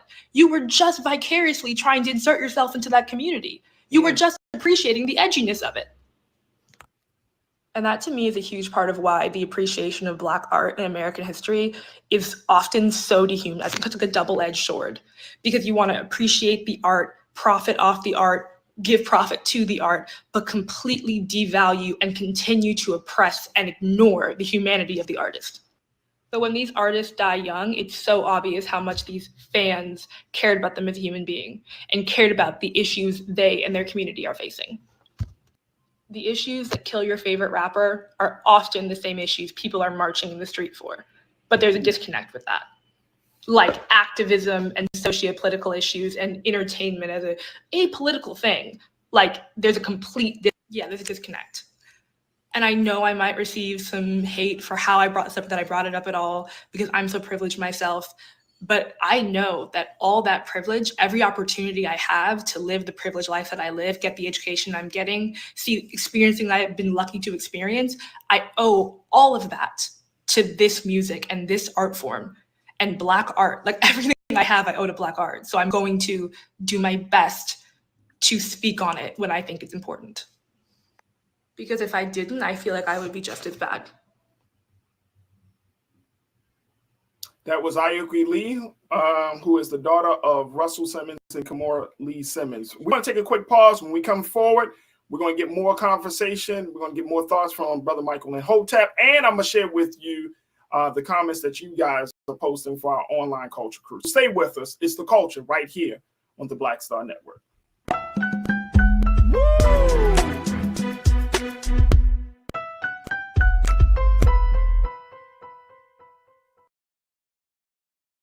Hatred on the streets, a horrific scene, a white nationalist rally that descended into deadly violence. White people are losing their damn minds. As an angry pro-Trump mob storms the U.S. Capitol, we've seen We're about to see the rise of what I call white minority resistance. We have seen white folks in this country who simply cannot tolerate black folks voting. I think what we're seeing is the inevitable result of violent denial. This is part of American history. Every time that people of color have made progress, whether real or symbolic, there has been what Carol Anderson at Emory University calls white rage as a backlash. This is the rise of the Proud Boys and the Boogaloo Boys. America, there's going to be more of this. Here's all the Proud Boys, guys. This country is getting increasingly racist in its behaviors and its attitudes because of the fear of white people. The fear that they're taking our jobs, they're taking our resources, they're taking our women. This is white fear.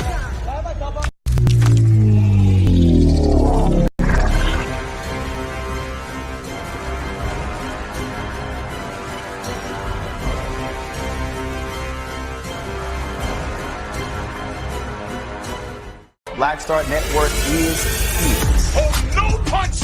I'm real revolutionary right now. Thank you for being the voice of Black America. All momentum we have now, we have to keep this going. The video looks phenomenal. See, there's a difference between Black Star Network and black-owned media and something like CNN. You can't be black-owned media and be scared. It's time to be smart. Bring your eyeballs home. You dig?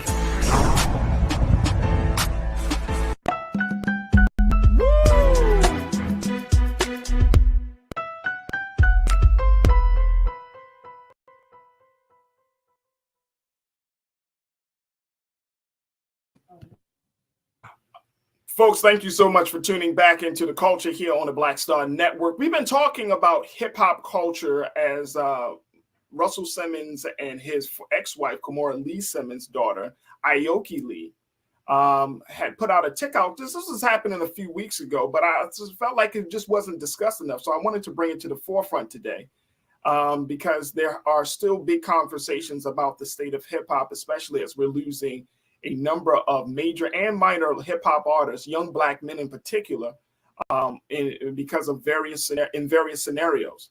And so as a result of that, you know, the conversations about the state of affairs should not be relegated to just the music being produced, but more importantly, the culture of the hip hop community, the culture of the music, and what role do we as fans of the music, what roles do we have to play? Now, Aoki Lee brings up the point that non-Black hip hop fans need to do more to step out of their privileged space to do more, especially when tragedy strikes the community, like we saw with the death of Takeoff of Migos.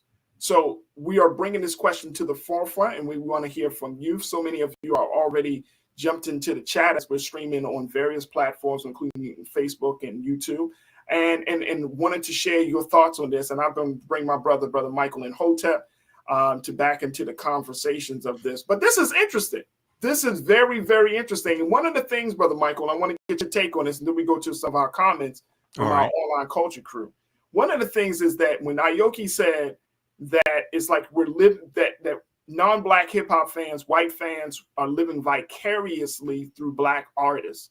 Yeah. It makes me think of the time where, and I might be way off on this, right? But it makes me think of like Al Jolson and those who did blackface.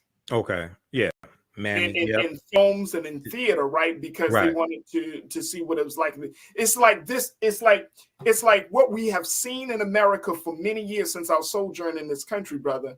That there is this very creepy fetish that some white people have around as Aoki said, the lived experiences of being Black. You don't want to fully embrace it. You don't want to go too deep into it, but you do want to kind of get this brush in it. And I'm wondering, that is interesting she brings this up, because it's like, is that still present? I mean, you're a researcher. Oh, yeah.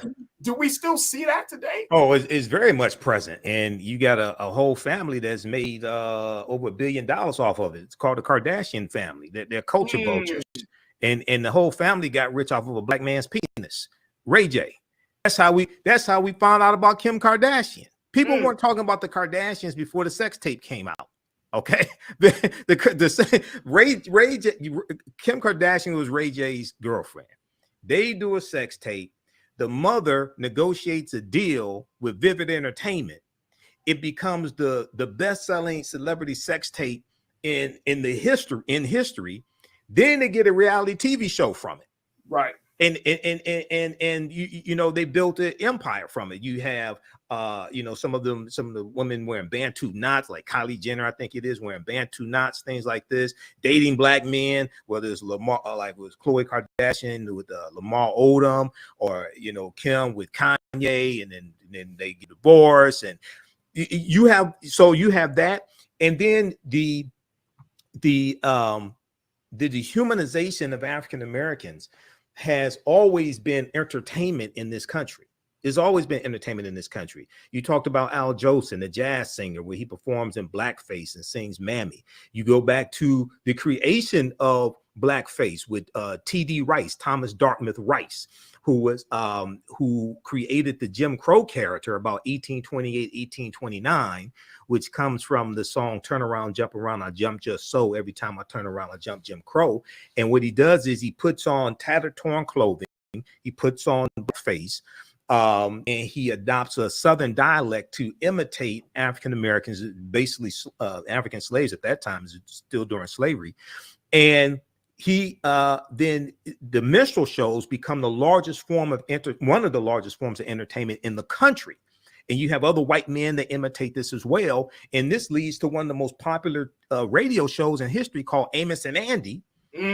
Created by Freeman Gosling and Charles Correll, two white men. And sometimes when they did the Amos and Andy radio show, they performed in blackface as well. So we see the dehumanization of African people has always been entertainment in this country. And then when we look at negative corporate controlled hip hop that puts out a hip hop that dehumanizes African Americans, and they hijacked hip hop from the conscious hip hop of the late 80s and early 90s, because it was elevating the conscious level of African American youth. It was making a lot of us want to go to college. We were watching TV shows like A Different World. We're learning about Malcolm X, Dr. King, Minister Farrakhan, things like this through the hip hop music. That's true. Through some of the artists who were 5%ers, through like the Poor Righteous Teachers, the X-Clan, things like this, Brand Nubians. So they totally hijacked that, flip it around to gangster rap, which is going to dominate and promote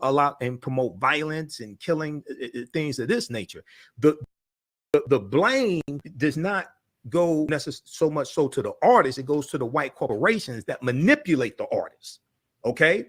And lastly, we see the same thing with the song WAP that comes from Atlantic Records, WAP, WAP, Cardi B featuring Megan Thee Stallion, and is financed by Atlantic Records, a white corporation. And the video was viewed 13 million times. It was viewed 26 million times the first day it came out, when Cardi B uploaded it to her channel.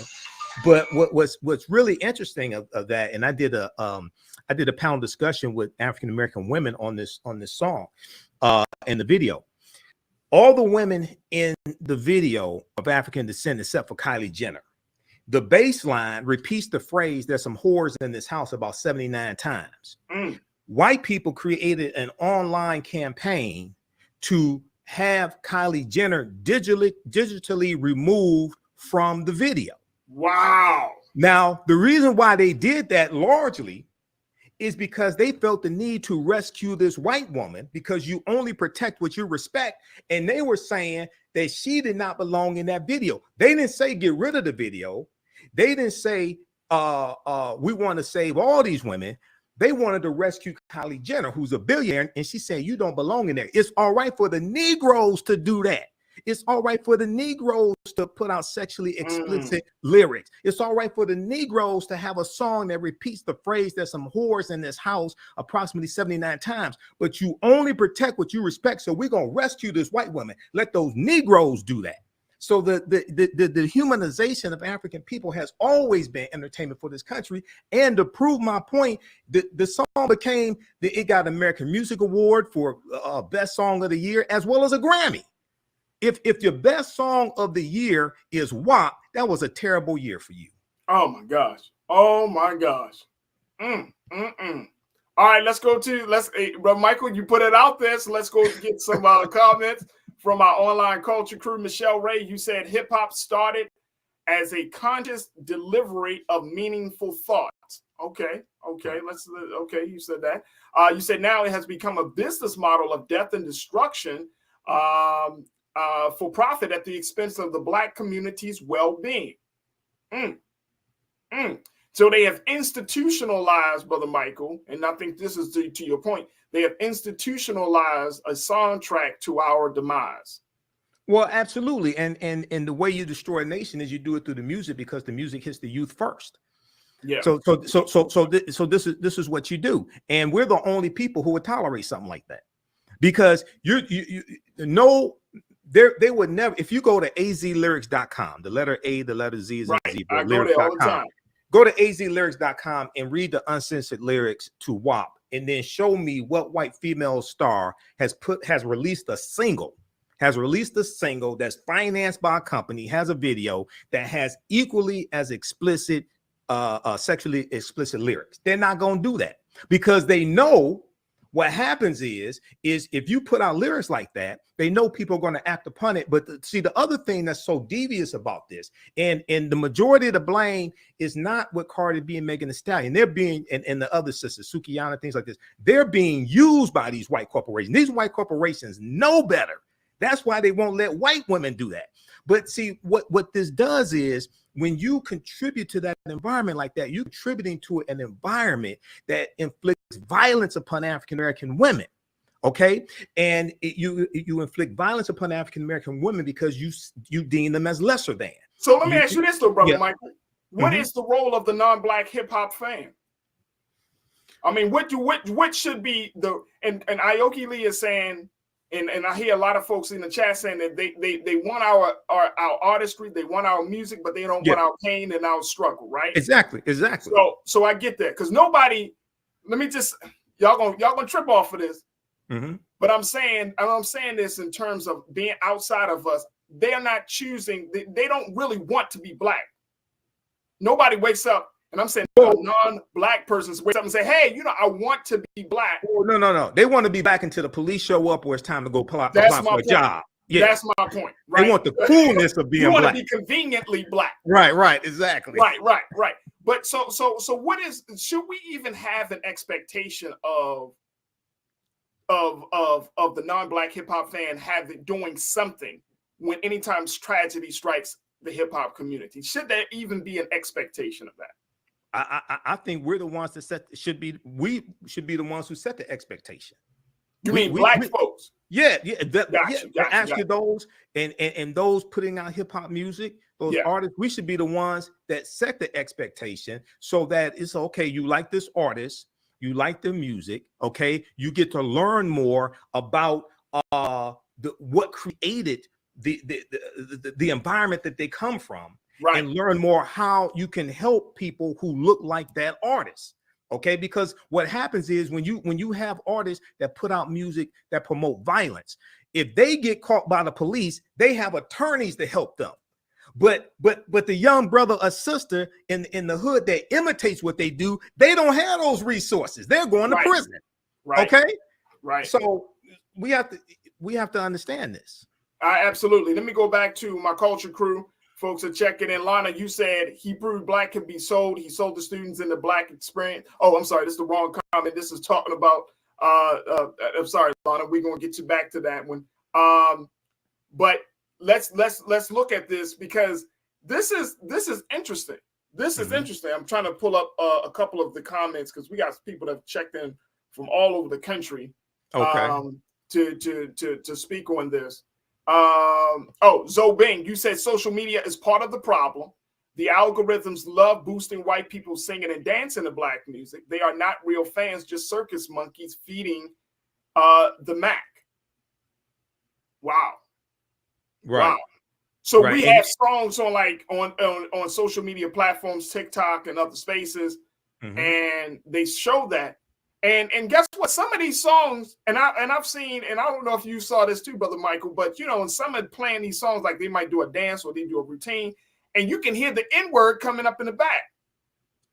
Oh, yeah, absolutely. You can hear a certain language being used. And we're the only people that allow dehumanizing racial epithets of themselves to be promoted in their own music. See, when you understand your history, you're more guarded of the imagery and the art that's put out. We're the only people who would accept something like that. I remember it was what artist was that? It's his young brother. His name starts with a K. I forgot. But there was he was on stage performing, and one of his songs came on with the N-word, and the white woman jumped up. She was at the concert, and she's singing along with Kendrick Lamar. Kendrick Lamar.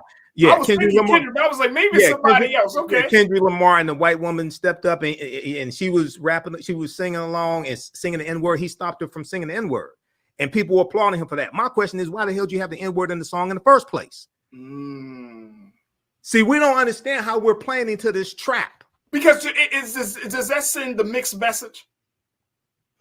Yeah, it sends a mixed message, because we're the only people who would tolerate something like that. Once again, you only protect what you respect. What you do for yourself, what you do to yourself, and what you allow other people to do to you and get away with is based upon what you think about yourself. What you think about yourself is based upon what you've been taught about yourself. What you've been taught about yourself is based upon everything you've read, heard, and seen about yourself. So this is why we have to elevate our conscious level and fight back against that, and go after these white corporations that put out dehumanizing music that dehumanizes African Americans. Absolutely, absolutely. Look, this conversation can go on, so we're going to put a pause on it, because I do want to give you an opportunity, Brother Michael, to talk about some of your lectures and more importantly, some of the packages that you have, because we're going into a time of year where, I hope Christmas time has always been like a sacred part of the year. There has been a lot of pushback on that over the past few years, recent years. Black folks are starting to push back on this idea of Christmas. They're starting to push back on this idea of Black Friday, going to the stores, commercialization of the holiday. But you got something that you want to offer. So let's talk to us about that.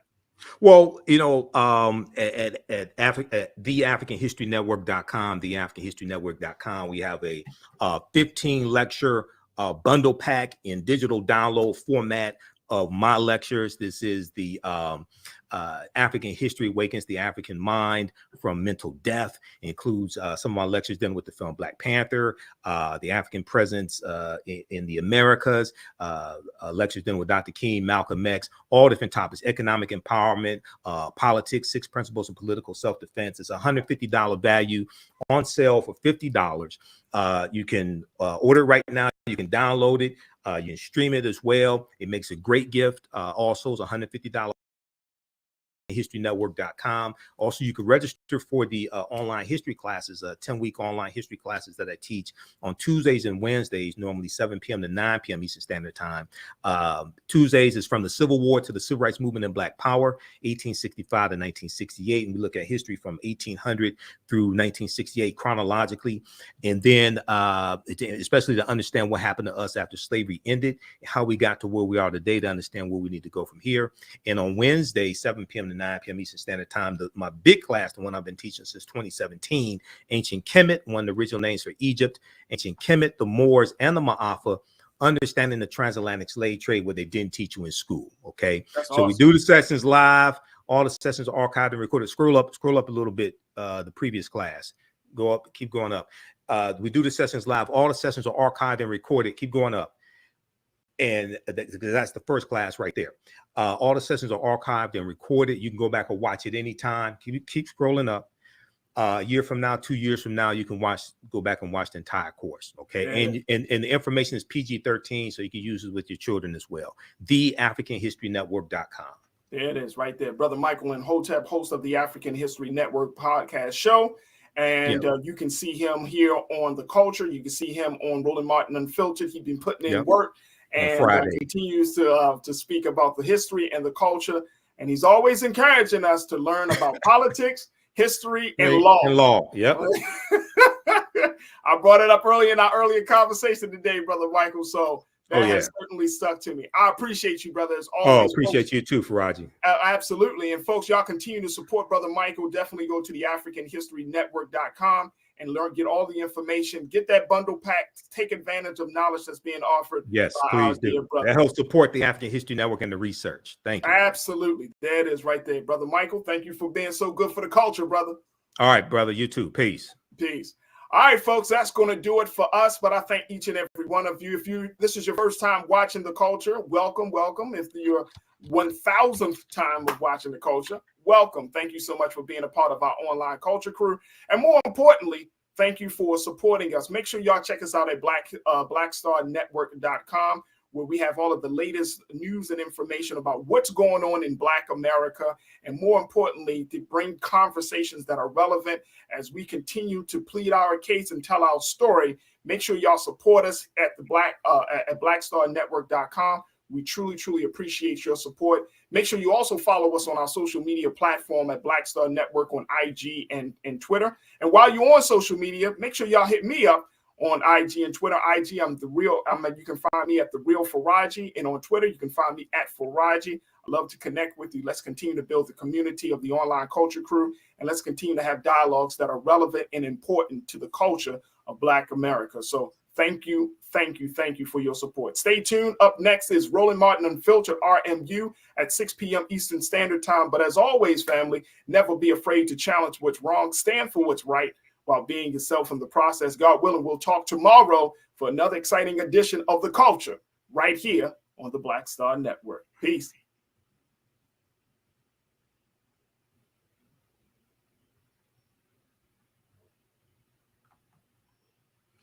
All right, guys.